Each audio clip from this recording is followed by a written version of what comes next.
All right, and we're back again with another panel review. Sorry about the delay. I gotta be in the right mood to think about coasters. But so today we're gonna take a look at the Viper. And this ride actually was built in-house by Six Flags, and I gotta say, they actually did a really good job. I love the Viper. Great ride. It's based off the Coney Island Cyclone, but I'm sure you already know that. But let's take a picture. Let's look at the meat. What we're here for. The panel. Yes. All right. So if you remember from my demon video, very similar. I think exactly the same actually. These 6 switches. So spiels on and off. Turns on and off the spiels. This ride used to have really great spiels. It was called the Viper voice, and it used to tell you to please remain seated with your hands and arms inside the car as you were pulling into the station. And I enjoyed that. And I think you can still hear it in the brake run of American Eagle, but don't quote me on that. I'm not sure. It's been a little bit since I've had a chance to be out on the brake run at American Eagle. But so moving on from the spiels, let's go the effects. Just like Demon, does not do anything. When this ride first opened, because remember back when they built this, Six Flags was owned by Warner Brothers, and they were trying to compete with Disney. Their slogan actually was, for Great America, bigger than Disneyland and closer to home. They don't compare themselves to Disney these days, though. But there used to be a lot of like snakes that would hang down from the ceiling that hiss at you, stuff like that. At the entrance to the station over here, there's that room that you walk by. There used to be a little pre-show in there. And then there also used to be this cool effect out in the brake run. This is brake 1 right here. Brake 1, brake 2. Brake 2 has a transfer track on it. But there used to be a cool effect, whereas you'd come into the brake run, a little snake would jump out at you. So that was pretty cool. So that's what that switch controlled. And this station, let me tell you, not great design. There has to be someone regulating the flow of people into here, because otherwise there's like 300 people that get packed in here, and it takes like 30 minutes to get on the ride just from in the station. I'm sure you guys have all been in that situation at this ride.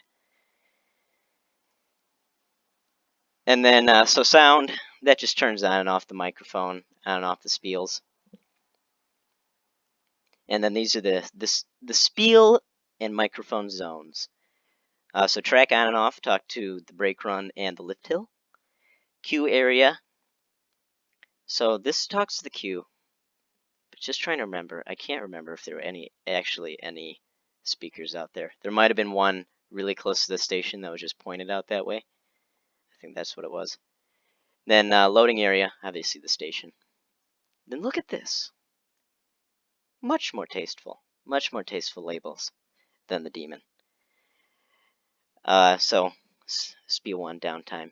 Spiel 2, weather advisement. And I believe these 2 spiels are still the original Viper voice. So it's quite a treat if you get to hear them. Then Spiel 3, I can't remember if this did anything. It might have been the weather downtime spiel, but it might have just not been connected to anything, because they used it back in the day, but it's not back in the day anymore. Trouble light. So if the computer detects a problem with the ride, pops up on the computer. This kind of just shows you all the system status, what all the brakes are doing. You can access gates or graphs and data about how the PLC is functioning. But on here it would pop up with the error, so you'd look on there. All right, this is what the error is. They'd call up to the station, tell the maintenance guy, all right, go ahead and reset it. It was just this error or whatever. So you would acknowledge the error and reset it. And the trouble light's a button because an alarm would play with it. You could push the button to turn off the alarm. Pretty standard Six Flags. That.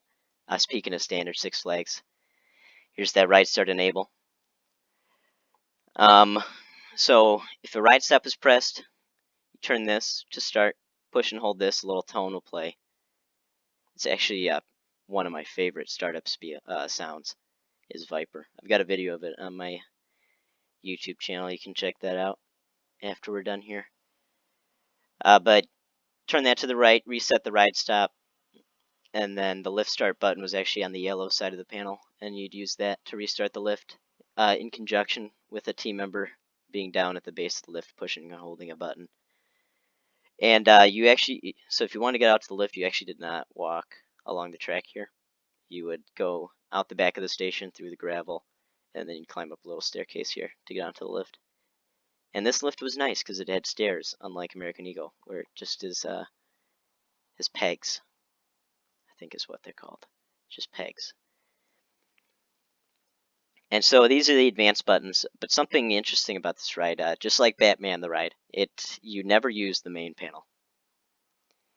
Batman, they changed it back and forth over the years whether or not the main panel would be used in some situations, like some staffing levels, but never here. Viper was always 2 or 3 people.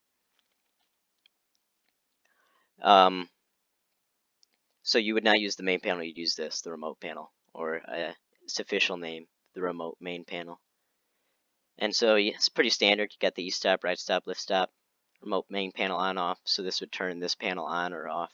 So if this was in the off position, you couldn't use these buttons.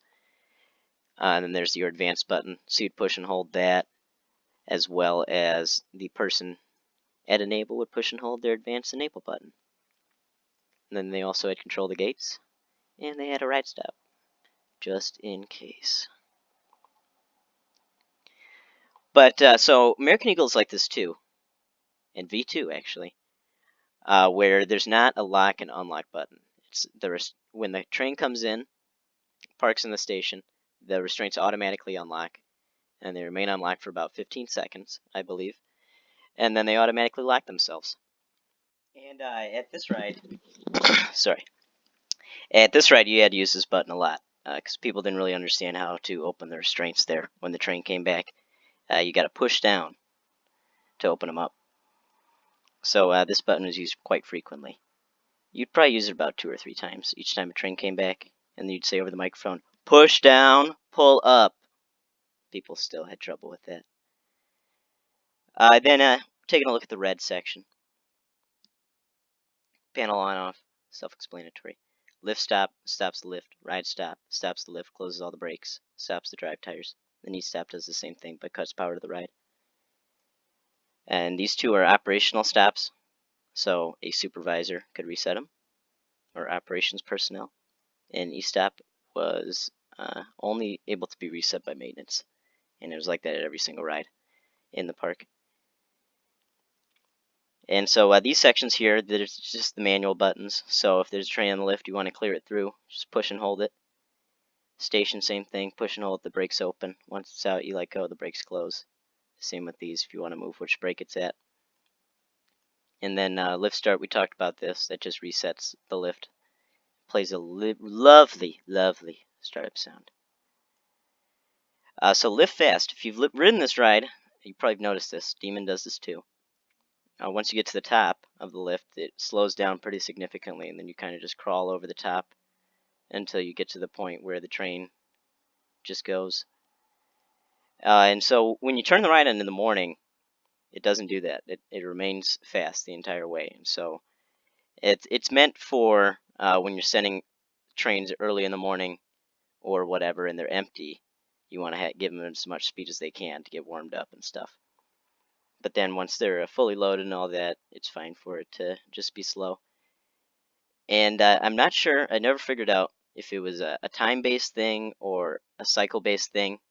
Because if you head to Viper first thing in the morning, chances are it'll still be in the fast lift mode for the first couple of trains that are sent out.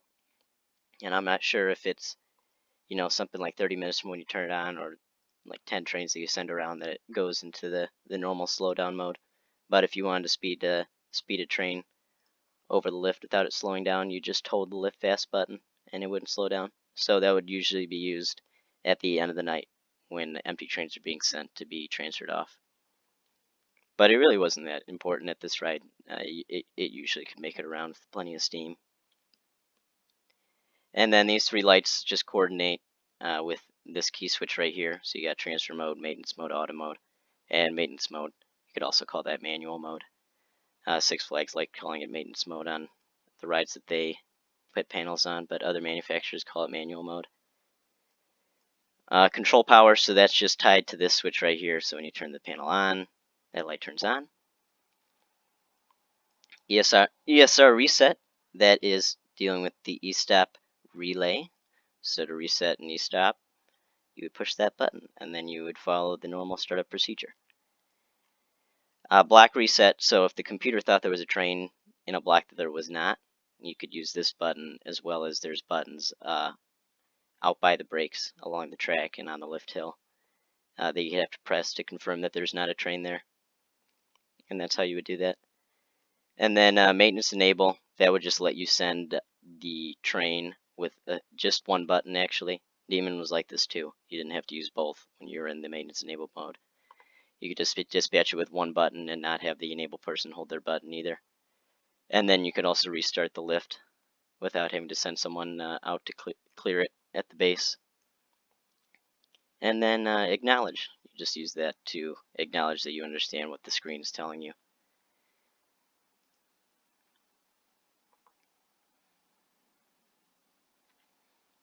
And so with this ride, this was a pretty fun ride to work if you had good people, because you could really pump people through. And like I've said, I really enjoyed that. And so the dispatch interval at this ride is actually kind of unusual. It's not any break or anything. It's once the train that's out on the course has gone through here underneath the structure, and then it passes by the lift motor right here at this dip. And once it passes by there, that's when it would let you send it. So as soon as the train goes by there, this button would start blinking, and then you push and hold that, and the operator pushes their button, and that's what would send the train. And then it was very satisfying to watch the next train meander its way back and then glide right in.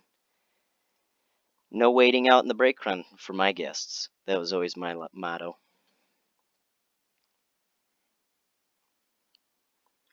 But yeah, this is just the electrical room underneath the ride. Pretty standard, pretty boring. The PLC's all in there. And this is what the entrance used to look like back when it opened. Very nice, very nice.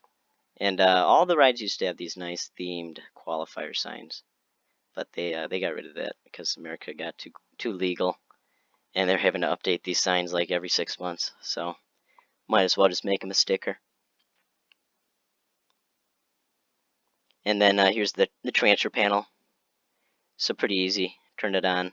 This light turns on if you have the panel in manual mode or transfer mode. And then there are 2 tracks here, so if you want to go to track 1, you push and hold that. If you want to go to track 2, you push and hold that. And then you could either advance or reverse the train, because Viper did have drive tires, not in the station and not in brake 1, but it did have them on the transfer track, so that trains could move in the reverse position. But as you can see, there were none in the station. All gravity. All gravity.